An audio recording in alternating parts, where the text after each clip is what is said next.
आज जिस घटना का संस्मरण हम आपको सुनाने जा रहे हैं, पंडित चंद्रमणि शुक्ला जी के भतीजे से संबंधित है। घटना 13 जून 2009 की है। शुक्ला जी कहते हैं, मेरा भतीजा अखिलेश लखनऊ में बाइक से कहीं जा रहा था। रास्ते में वह दुर्घटनाग्रस्त हो गया। स्थिति गंभीर थी। किसी अज्ञात व्यक्ति ने फ़ोन पर मेरे भाई सत्य प्रकाश जी को दुर्घटना की जानकारी दी और बताया कि वह अमुक अस्पताल में गंभीर स्थिति में भर्ती है, आप तुरंत वहां पहुँचें। सूचना पाकर मेरे भाई अस्पताल पहुँचे। वहां अखिलेश की स्थिति बहुत ही गंभीर थी।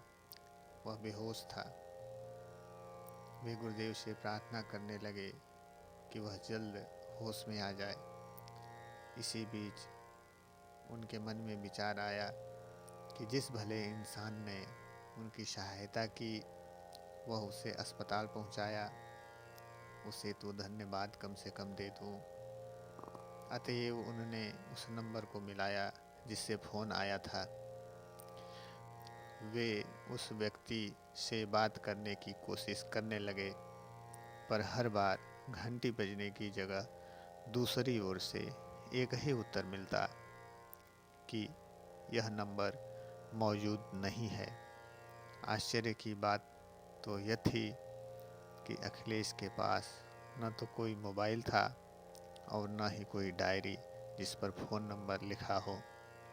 उस व्यक्ति को भाई साहब का नंबर कैसे मालूम हुआ, यह अपने आप में एक आश्चर्य का विषय था। आखिर तक उस अजनबी का कोई पता नहीं चल सका कि वह कौन था। लोगों के बीच यह आम चर्चा होने लगी कि वे और नहीं, स्वयं पूज्य गुरुदेव थे।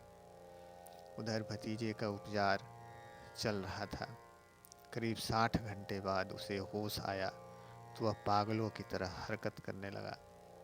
कभी पानी मांगता तो कभी लघुशंका के लिए चलने के लिए कहता। उसकी बार बार की इस तरह की हरकतों से सब परेशान हो गए थे।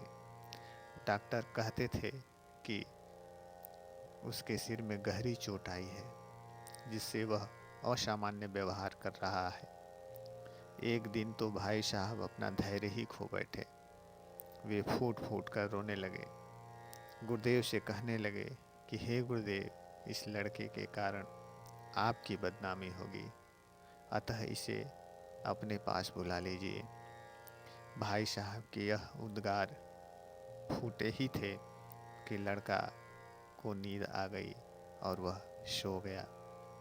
दूसरे दिन जब सुबह 8 बजे जगा तो सामान्य था। चिकित्सकों ने जांच कर उसकी छुट्टी कर दी।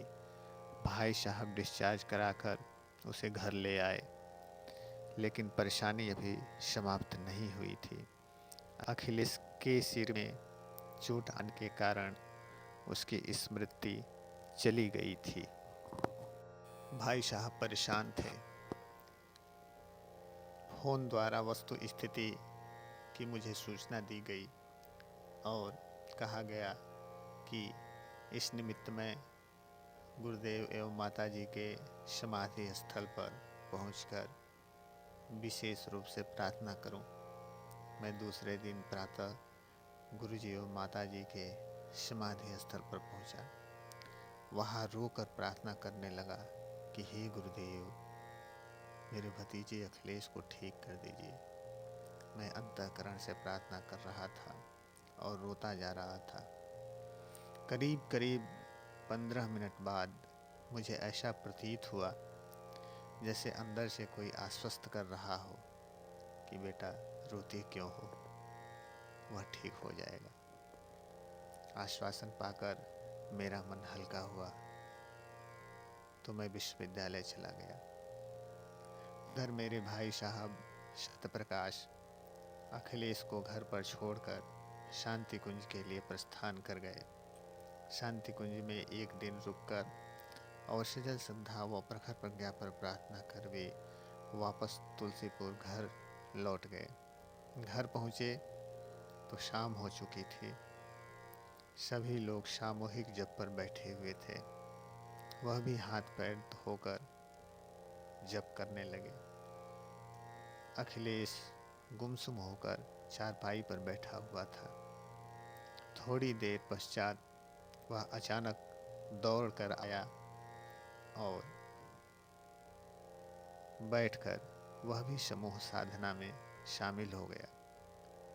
समापन के उपरांत भाई साहब ने उसे पूछा कि वह कैसे है। तब अखिलेश ने कहा कि परम वंदनीय माता जी अभी यहाँ आई थीं, क्या उन्होंने उन्हें नहीं देखा? फिर भाई साहब ने उत्तर दिया, नहीं, हमने तो नहीं देखा। उसने कहा कि उन्होंने बड़ी जोरों से मुझे फटकारा और बोली कि सभी लोग जप कर रहे हैं, तू यहाँ चारपाई पर बैठकर मस्ती कर रहा है, चल जा बैठ वहाँ। उसी समय से अखिलेश स्वस्थ हो गया। आज वह अपनी पढ़ाई पूरी कर सिंचाई विभाग में नौकरी कर रहा है। चंद्रमणि शुक्ला, देव संस्कृति विश्वविद्यालय, शांति कुंज, हरिद्वार। हमारे YouTube चैनल अध्यात्म को सब्सक्राइब करें और वीडियो पसंद आए तो लाइक करें। वीडियो को आप अपने दोस्तों व मित्रों के साथ शेयर करें और बेल आइकन दबाना ना भूलें, जिससे आगे की गतिविधियां प्राप्त हो सके। धन्यवाद।